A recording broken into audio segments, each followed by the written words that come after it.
అంటే నీరు, వాగు. అయితే అక్కడికి ఆహారం ఇవ్వడానికి ఎవరూ వెళ్ళలేదు, కాకులు వెళ్ళినాయి. కాకులు రొట్టెని మాంసాన్ని తీసుకొని పోయి ఆయనకి ఇస్తే దేవుడు కాకులకు సెలవిచ్చి కాకుల ద్వారా ఆయనను పోషించినాడు. కాకులు మాంసము రొట్టె తేవడం మీరు ఎప్పుడైనా ఎవరన్నా చూసినారా? ఎక్కడన్నా చూసినారా? దేవుడు ఇట్లా పనులే చేస్తాడు. దేవుడు ఇట్లా పనులే చేస్తాడు. అంటే ఎవ్వరికి ఊహకు అందనివి ఆయన చేసే కార్యాలు ఎట్టుంటాయంట, కంటికి కనబడవంట, చెవికి వినబడవంట, హృదయానికి అర్థమే కాదు. అందుకే ఆయన పేరు ఆశ్చర్యకరుడు, ఆలోచనకర్త కదా.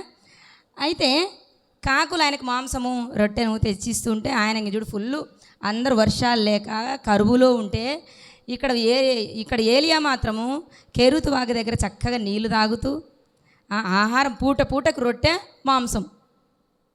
మాంసం ఎంత మంచి ఆహారం అండి. పప్పు కాదు, ఆకురు పప్పు కాదు, పాలకూర పప్పు కాదు, రొట్టె మాంసం. మనకి ఇంట్లో రొట్టె మాంసం చేసుకుంటే మనకు ఆ రోజు ఒక ఆదివారం అన్నా ఎండాలి, ఒక కర్రపండగన్నా ఎండాలి కదా.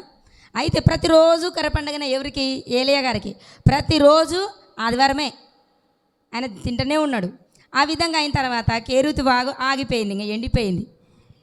ఎందుకు? దేవుని టైం వచ్చింది, అక్కడ అద్భుతం చేసే టైం వచ్చింది. అయితే ఆయన దగ్గరికి వచ్చాయా, వాగు ఎండిపోయింది, రొట్టె ఆగిపోయింది. కాకులు రావడంలే, ఆకాశం వైపు చూస్తే కాకులు రావడంలే, నేల మీద చూస్తే నీళ్ళు రావడంలే. మళ్ళీ నా పరిస్థితి ఏంటన్నప్పుడు కెరూతు ఇక్కడ సారెపతకి వెళ్ళు, నేను అక్కడ ఒక విధువరాలకి ఆజ్ఞాపించి ఉన్నాను. ఇక్కడ మొదటి రాజుల గ్రంథం మొత్తం చదివినా కూడా విధవరాలు ప్రార్థన చేస్తూ ఉన్నప్పుడు కలలోకి వచ్చి, అమ్మా నీ దగ్గరికి నువ్వు కరువు వచ్చినప్పుడు పొలిమేర దగ్గరికి, గవిని అంటే పొలిమేర, అక్కడికి వెళ్ళి కట్టెలు ఏరుకునేటప్పుడు నీ దగ్గరకు ఒక ఏలియా అనే ఒక ప్రవక్త వస్తాడు, నువ్వు ఆయన నిన్ను రొట్టె అడుగుతాడు, నువ్వు ఆయనకి పెట్టు అని చెప్పినట్టు ఈ యొక్క మొదటి రాజు గ్రంథం అంతా చదివినా లేదు, ఎక్కడా లేదు. అయితే ఆయన ఏమంటున్నాడంటే, ఒక విధవరాలికి నీకు నేను ఆజ్ఞాపించి ఉన్నాను. ఏమని ఆజ్ఞాపించినాడంటే, ఏలియా అనే ప్రవక్త నీ దగ్గరికి వచ్చినప్పుడు ఆయనకు భోజనం పెట్టు అని. ఆ మాట నాకు అదే ఆశ్చర్యం కలిగిస్తుంది. నేను ఎన్నోసార్లు చదివినప్పుడు ఆజ్ఞాపించినాను అన్నాడు, మళ్ళీ ఇక్కడ చూస్తేనేమో ఏమీ చెప్పలేదు అని. అయితే అందుకు ఆమె 12వ వచనం, అందుకు ఆమె నీ దేవుడైన యెహోవా జీవము తోడు, తొట్టిలో పట్టెడు పిండియు బుడ్డిలో కొంచెము నూనెయు నా యొద్ద ఉన్నవే కానీ అప్పం ఒక్కటైనను లేదు, ఒక్క రొట్టె కూడా ఇంకా చేయలేదు నేను. పట్టెడు పిండి ఉంది తొట్టిలో, బుడ్డి నూనె ఉంది. ఇంక కరువులో నేను బ్రతకలేక, ఏ పని లేక, కలుపు లేదు, పంటలు లేవు, వర్షాలు లేవు. ఇక ఇదింత పిండి ఎంతైతే అంత రొట్టె చేసుకొని తలాకింత తిని చనిపోవాలని మేము నిర్ణయించుకున్నాము. ఆ నిర్ణయించుకున్నందుకే దేవుడు ఏలియాను పంపించినాడు అక్కడికి. ఎందుకు? విధవరాలు చనిపోకూడదని. ఎంత ప్రేమ అండి దేవునికి విధవరాన్లు అంటే, ఎంత ప్రేమ చూసినారా. అందుకు పంపించినప్పుడు 15వ వచనంలో ఆయన ఏమంటున్నాడంటే, ఇశ్రాయేలు దేవుడైన యెహోవా సెలవిచ్చి ఉన్నాడు అనెను. అంతటా ఆమె వెళ్ళి ఏలియా చెప్పిన మాట చొప్పున చేయగా అతడును ఆమె ఇంట వారును అనేక దినములు భోజనము చేస్తూ వచ్చిరి. చేస్తూ వచ్చినారు. అంటే ఇక్కడ ఆయన కుమారుడు తల్లి తిని చనిపోవాలనుకున్నారు, కానీ అక్కడ కుమారుడు తల్లి మాత్రమే లేరు. కానీ సారెపత గ్రామంలో ఆ విధవరాలు చనిపోవాలనుకున్నది మాత్రం కుమారుడు తల్లి మాత్రమే. ఎలాగంటే ఇప్పుడు ఒక విధవరాలు పుట్టింట్లో ఉందనుకోండి, ఆమెతో ఎవరు ఉంటారు? తల్లి కానీ తండ్రి కానీ ఉంటారు, అన్న వదినలు ఉంటారు, మరిది గారు ఉండవచ్చు, ఒకవేళ అత్తగారింట్లో ఉంటే అన్న వదిన ఉండొచ్చు, బావ మరిది గారు ఉండొచ్చు, యారాన్లు ఉండొచ్చు. ఇంతమంది ఉన్నారని ఇక్కడ వాక్యంలో ఉంది కదా. వాళ్ళు ఏమంటారు? అతడును ఆమెయు ఆమె ఇంటి వారును. ఇక్కడ వాళ్ళిద్దరు తల్లి కొడుకే ఉంటే విధవరాలు కుమారుడు పోషించుచూ వచ్చిరని రాస్తుండ్రి. కానీ ఇక్కడ చాలామంది ఉన్నారు కాబట్టి ఆమెయు ఆమె ఇంటి వారును అనేక దినములు, అంటే కరువు తీరేంత వరకు తిరిగి వర్షాలు పడి భూమి సాగు చేసి విత్తనాలు పడి అవి మొలిచి కలుపులొచ్చి పంటలొచ్చి పంట చేతికొచ్చి ధాన్యం ఇంటికి వచ్చి ఇసిరి రొట్టె చేసేంత వరకు దేవుడు వాళ్ళని పోషిస్తూ వచ్చినాడు. ఒకరిని కాదు, ఇద్దరిని కాదు, కుటుంబాన్ని. ఎందుకు? ఒక అప్పము అంటే ఒక్క రొట్టె ఏలియాకి ఇవ్వడం వలన దేవుడు ఆమెను ఆమె కుటుంబాన్ని అనేక సంవత్సరాలు పోషించినాడు. అయితే వర్షం వస్తేనే పంట రాదు, విత్తనాలు వేస్తేనే పంట రాదు, భూమి సాగు చేయాలా, విత్తనాలు వేయాలా, కోయాలా, విసరాలా, ఇంత జరిగేంత వరకు కూడా దేవుడు ఆ కుటుంబాన్ని పోషిస్తూ వస్తున్నాడు.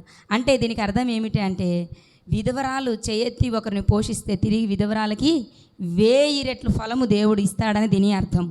దేవుడు పోషించే దేవుడై ఉన్నాడు. విధవరాలు కూడా ఒకరికి భోజనం పెట్టగలదు అని దేవుడు ఇక్కడ నిరూపిస్తున్నాడు. ఇక్కడ వివరంగా చదవాలంటే ఇంకా చాలా ఉంది, సమయం తక్కువ ఉంది కాబట్టి అన్నీ మీకు పూర్తి చెప్పాలని కొన్ని విషయాలు చెప్తున్నాను. తర్వాత రెండవ స్త్రీ గురించి ఇక్కడ పోషింపబడుతున్న విధవరాలు, పోషిస్తున్న విధవరాలు. విధవరాలు పోషించగలదు, దేవుడు ఆమెను పోషిస్తూ ఉన్నాడు, పోషింపబడగలదు. అర్థమైందే? అర్థం కాకపోతే తర్వాతైనా అడగండి, ఇప్పుడైనా అడగండి, నీ సమాధానం చెప్తా, నో ప్రాబ్లం. 2వ రాజుల గ్రంథం 4వ అధ్యాయము 7వ వచనంలో, ఇదే రాజుల గ్రంథములోనే ఏలియా యొక్క ఏలియా ప్రవక్త, ఆయనకు ఒక స్నేహితుడు, అంటే ఆయన తర్వాత ప్రవక్త అన్నమాట. ఆయనతో పాటు ఉండి ఆయన చేసిన అద్భుతాలు చూసి ఆయన సేవ చేస్తూ దేవునికి పరిచయమైన వ్యక్తి ఎలీషా గారు. ఆయన ఒక ప్రవక్త. అయితే 4వ అధ్యాయం 1వ వచనంలో ఏమని రాయబడి ఉన్నదంటే, అంతటా ప్రవక్తల శిష్యులలో ఒకని భార్య, నీ దాసుడైన నా పెనిమిటి చనిపోయెను, అతడు యెహోవా యందు భక్తి గలవాడై ఉండెనని నీకు తెలిసేయున్నది. ఇప్పుడు అప్పులవాడు నా ఇంట కుమారులను తనకు దాసులుగా ఉండుటకై వారిని పట్టుకొని పోవుటకు వచ్చి ఉన్నాడని ఎలీషాకు మొరపెట్టగా. ఇక్కడ ఏమి జరుగుతుందంటే, ఒక సేవకుడు ఎంతగానో పరిచర్య చేసిన వ్యక్తి ఏమైపోయిందంటే, తన చరచరాస్తులు కూడా దేవుని సేవలో పెట్టి ఉండొచ్చు. ఏది ఏమైనా నేను సేవ ఆపకూడదని కొన్ని అప్పులు కూడా ఆయన చేసి ఉండొచ్చు, చేసినాడు. అప్పులు చేసిన తర్వాత ఏమైందంటే, దేవుడు అతన్ని తీసుకువెళ్ళిపోయినాడు. అతని పేరు కానీ ఎలా తీసుకుపోయిన విషయం కానీ ఇక గ్రంథంలో వ్రాయబడి లేదు, ఈ యొక్క రాజుల గ్రంథములు. అయితే ప్రవక్త శిష్యులలో ఒకడైన ఒక సేవకుని భార్య ఎలీషా గ్రామంలో ఉన్నాడని తెలుసుకొని అతని దగ్గరికి వచ్చి, అయ్యా ఎలీషా గారు, పాస్టర్ గారు, నా భర్త నీలాగే సేవ చేసి అప్పులు పాలై చనిపోయినాడయ్యా. అయితే అప్పుల వారు వాకిట వచ్చి కూర్చున్నారు. ఎవరి కోసం? ఆమె దగ్గర ఏముందని, విధవరాల దగ్గర ఏముందని. అయితే ఆమెకు 2 కుమారులు ఉన్నారు. అప్పుల వాళ్ళు ఏం ఆలోచించినారంటే, ఈమె దగ్గర ఇంకా ఇల్లు లేదు, పొలము లేదు, అన్నీ అమ్మే కదా ఆయన, అయిపోయింది ఇంకా. అయితే వీళ్ళిద్దరిని తీసుకొని పోయి 2 పిల్లలు నేను గాసం పెట్టుకుంటాను.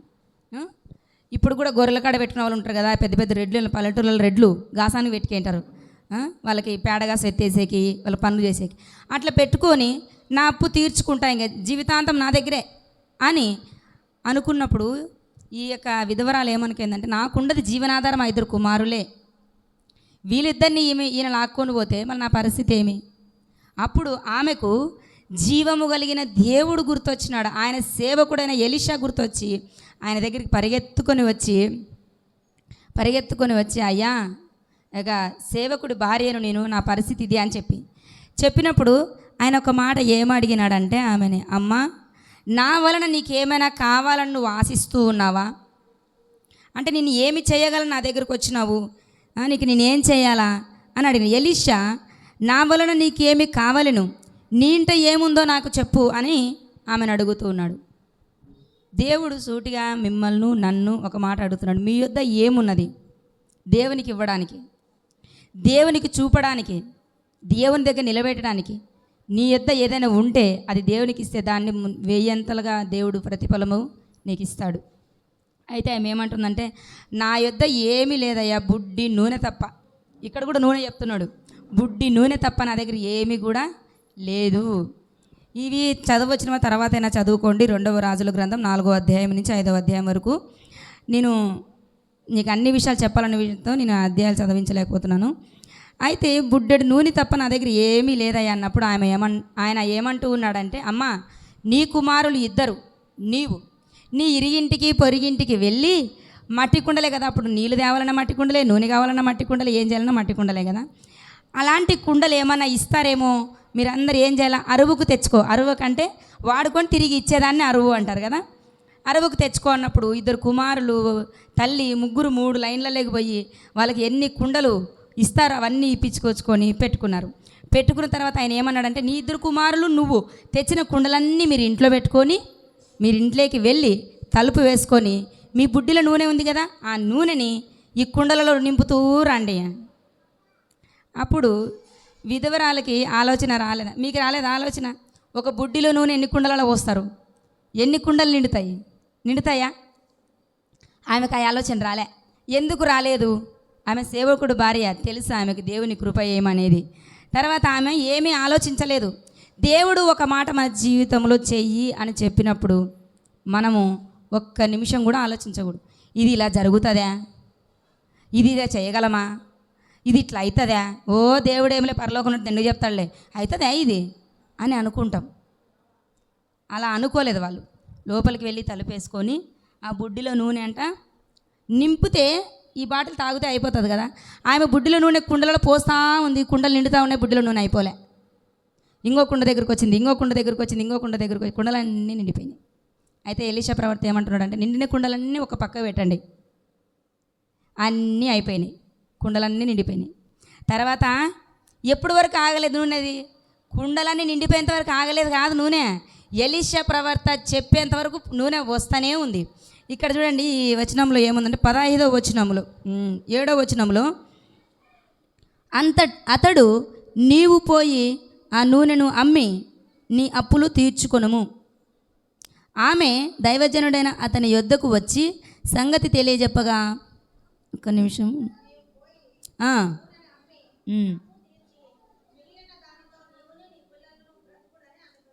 హల్లెలూయా. రైట్.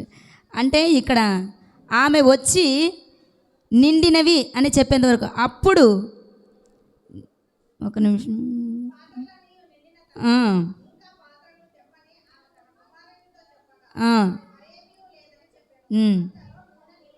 నిలిచిపోయాను. చూడండి, నిండినవని చెప్పిన వెంటనే ఏమైపోయింది? నూనె నిలిచిపోయింది. నిండినవని ఆమె ఇంకా ఉండింటే పోస్తూనే ఉంటుండేమో ఆ రోజంతా. ఇంకా నిండినవి కుండలు ఇంకా అయిపోయినాయి, ఇంక అన్నీ నిండిన, తెచ్చినవన్నీ నిండినాయి అని చెప్తేనే నూనె ఆగిపోయింది. ఆమె ఆ మాట చెప్పుకుంటూ వస్తూనే ఉండేమో, ఆగిపోయింది. ఆగిపోయిన తర్వాత ఆయన ఏమంటున్నాడంటే, అతడు నీవు పోయి నూనెను అమ్మి నీ అప్పు తీర్చుకొని మిగిలిన దాంతో నీవు నీ పిల్లలను బ్రతికుడని ఆమెతో చెప్పెను. ఒక దినము ఎలీషా ఇక్కడే అయితే ఆయన ఏమంటున్నాడంటే, ఇది ఆమెను ఏ ఆధారము లేని దానిని వ్యాపారస్తురాలుగా చేసినాడు దేవుడు. ఆమె దగ్గర ఏమన్నా ఉన్నదా? ముందు ఏమీ లేదు. అయితే వ్యాపారస్తురాలుగా, వ్యాపారవేత్తగా ఆమెను చేసినాడు. ఆ నూనె ఏం చేయాలంటే ఆమె అమ్ముకోవాలి. అప్పట్లో ఎక్కువ అప్పాలంటే నూనె, పిండి ఎక్కువ అమ్ముడు పోయేది. ఎవ్వలు, నూనె, పిండి దేవుని వాక్యంలో ఉండేది. అయితే ప్రతి ఒక్కరిని కూడా నూనె కొనేవాళ్ళు అప్పట్లో. దేవుని తెలివి చూసినారా? ఏ వ్యాపారం పెట్టినా నష్టం వస్తుంది కదా. బట్టలు కొనేవాళ్ళు నెలకు ఒక జతనో, 2 నెలలకు ఒక జతనో, లేకపోతే సంవత్సరానికి ఒక జతనో కొంటారు కదా. బియ్యం ప్యాకెట్ కొనేవాళ్ళు 2 నెలలకోసారో 6 నెలలకోసారో వేసుకుంటారు బత్యం. నూనె కొనేవాళ్ళు ప్రతి ఇల్లు కొనాల్సిందే, ప్రతి ఒక్కరు కొనాల్సిందే, ప్రతి నెల కొనాల్సిందే కదా. మంచి వ్యాపారాన్ని ఆమెకు చూపించినాడు దేవుడు. ఇది అమ్మి నీ అప్పు తీర్చుకున్న తర్వాత ఇంకా మిగిలి ఉంటుంది, అయిపోదు నూనె, మిగిలి ఉంటుంది. దాన్ని వ్యాపారం చేస్తూ అది అమ్ముతూ నీవు నీ పిల్లలు పోషింపబడండి, బ్రతకండి అని ఆమెతో మాట్లాడుతూ ఉన్నాడు ఎలీషా గారు, దేవుని యొక్క ప్రవక్త. దేవుడు ఏమీ చేతగాని వాళ్ళను కూడా బలవంతులుగా చేసే దేవుడు. గిద్యోను యుద్ధం వస్తుందని భయపడి వామి దగ్గర పోయి దొడ్డిలో దాక్కున్నప్పుడు దేవదూత వచ్చి ఆయన దగ్గర, ఏమయ్యా గిద్దోను, ఇంత పిరికోడివి, నువ్వు లేచి అనలే. దేవుడు అటు అనడు, పనికిరాని వాళ్ళు అన్నాడు దేవుడు మనల్ని. వ్యభిచారి దగ్గర అమ్మా నువ్వు వ్యభిచారం చేయొద్దు అన్నాడు దేవుడు. అమ్మా ఆ పని మానుకో, నీతిగా బ్రతుకు అంటాడు. అమ్మ అంటాడు. గిద్యోని దగ్గరకు వచ్చి, గిద్యోను పిరికి వాన్లకు ఉన్నావు కదా అయ్యా, నువ్వు ఇట్లా ఉంటే ఎట్లా అయ్యా యుద్ధం చేయి అనలే. బలము కలిగిన బలాఢ్యుడా పైకి లేయి, నువ్వు బలము కలిగిన వాడివయ్యా, నీలో దేవుని బలం ఉంది, నువ్వు ఇటు పండుకుంటే ఎట్లా, దొంగతనంగా దాచుకుంటే ఎట్లా, ఇశ్రాయేలు ప్రజలు నువ్వు రక్షించేవాడు, ఇశ్రాయేలు ప్రజల పట్ల నువ్వు యుద్ధము చేయాలి, ఫిలిష్తీయుల దండు వస్తుంది, నువ్వు యుద్ధము చేయాలన్నప్పుడు, బలము కలిగిన బలాఢ్యుడు అన్నప్పుడు ఆయన రోమాలు నిక్కబడుచుకొని లేచి బలవంతుడే యుద్ధానికి వెళ్ళినాడు, యుద్ధము నేర్పినాడు. అందుకనే కీర్తనల గ్రంథంలో దేవుని మాటల్లో ఏమనంటే, నా వేళ్ళకు నువ్వు యుద్ధము నేర్పువాడవు, పంట పొలాలు ఎలా చేయాలో కూడా సేద్యము నేర్పించేవాడు ఆయనే, నా చేతులకు నువ్వు సేద్యము నేర్పించేవాడవు అంటాడు. దేవుడు గొప్ప దేవుడు. అయితే 4వ మాట, మనము రూతు నయోమి. మొదటగా నేను ఒక మాట చెప్పాలని మర్చిపోయినాను. అది ఏమిటి అంటే, రాధమ్మ అక్క గారు వాక్యం చెప్పినారు కదా, అక్క అంత అనుభవం నాకు లేదు, నేను చాలా చిన్నదాన్ని, వయసులో అయినా అక్క అనుభవంలో అయినా. అయితే అక్క మీకు బిర్యానీ పెట్టింది కదా, నేను తోటకూర పప్పు మాత్రమే పెడతాను. బిర్యానీ తిన్న వాళ్ళకి తోటకూర పప్పు అంటే కొంచెము తక్కువనే, కానీ చిన్నదాన్ని కనుక దయచేసి నా మాట శ్రద్ధగా వినండి, ఇవి దేవుని మాటలు, నా మాటలు కాదు. అయితే రూతు గ్రంథము 1వ అధ్యాయము 11వ వచనంలో మనం కొన్ని మాటలు చూసుకుందాము. నయోమి, నా కుమార్తెలారా మీరు మరలుడి. ఇప్పుడు ఇదొక్క మాట చూడండి, నాకు ఈ రూతు గ్రంథము చాలా ఇష్టము. ఎందుకు ఇష్టం అంటే, అత్తను ప్రేమించిన కోడలంటే కాదు నాకు పెద్దగా ఇష్టం, అత్తను ప్రేమించిన కోడలంటే కాదు, కోడలను ప్రేమించిన అత్త అంటే ఎక్కువ ఇష్టం నాకు. దీంట్లో నయోమి అంటే ఎక్కువ ఇష్టం. ఎందుకంటే కోడల్ని అత్త తల్లిలాగా చూసుకున్నప్పుడు ఏ కోడలు అత్తను తల్లిలాగా చూసుకోదు. అత్త కోడల్ని బిడ్డలాగా చూసుకున్నప్పుడు ఏ కోడలు అత్తని తల్లిలాగా చూసుకోదు కదా. కానీ కొంతమంది తల్లిలాగా చూసుకున్నా గయ్యాలలాగా ఉండే అత్తలు ఉన్నారు, వాళ్ళ గురించి నేను చెప్పడం లేదు. అయితే ఇక్కడ ఆమె ఏమంటుందంటే, నా కుమార్తెలారా మరలుడి. మరలుడి అంటే తెలుసు కదా మీకు, మరలి పోండి మీరు ఇండ్లకి. అయితే అక్కగారు చాలా విధంగా దాంట్లో చెప్పినారు కాబట్టి నేను కొన్ని విషయాలు చెప్తాను. అవేంటంటే, బెత్లెహేములో ఆమె బ్రతుకుతూ ఉంది, ఆమె భర్త పేరు ఎలెమేకు. అయితే అక్కడ వర్షం లేక కరువు వచ్చింది. కరువు వచ్చినప్పుడు ఆమె ఏం చేసిందంటే, తన భర్త ఏం చేసినాడంటే, అమ్మా ఇక్కడ కరువు వచ్చింది, మనకు పనులు లేవు, మనం బ్రతకడం కష్టము, మరి వేరే ఊరికి వెళ్ళి మనం బ్రతుకుదాము అని చెప్పి తన భార్యను తన 2 కుమారులు ఎంట పెట్టుకొని మోయాబు దేశానికి వెళ్ళినాడు. మోయాబు దేశం అంటే ఏమిటి అంటే, ఇప్పుడు మనం ఉండేదాన్ని ఏమంటారంటే ఆంధ్ర అంటారు. ఆంధ్ర ఇది తెలుగులో. ఆంధ్ర అయితే వేరే ఆఫ్రికా, చైనా ఇట్లా దేశాలలో దేవుడు అంటే నచ్చదు. కొన్ని ఊర్లు ఉంటాయి, జార్ఖండ్, గుజరాత్, ఇలాంటి దేశాలలో వాక్యం అంటేనే కోపం, బైబుల్ బయట తీసి చంపేస్తారు. అలాంటి దేశమైన ఒకటి మోయాబు. అక్కడ అలాంటి దేశం అది. అంటే చంపే వాళ్ళు కాకపోయినా దేవుడు అంటే ఎరుగని ప్రజలు. యేసుప్రభు అంటే ఇప్పుడు కూడా చాలామందికి తెలియదు. యేసుప్రభు అంటే ఎవరో అనే ప్రజలు అనమాట. అలాంటి దేశంలో వాళ్ళు బ్రతుకుతూ ఉన్నప్పుడు కొడుకులకు వయసు వచ్చినప్పుడు వాళ్ళు ఏం చేయాలా, పెళ్ళిళ్ళు చేయాలి కదా. అయితే దేవుణ్ణి ఎరుగని ప్రజల యొద్ద నుంచి వాళ్ళిద్దరిని పెళ్లి చేసుకున్నారు వాళ్ళ కొడుకులకి.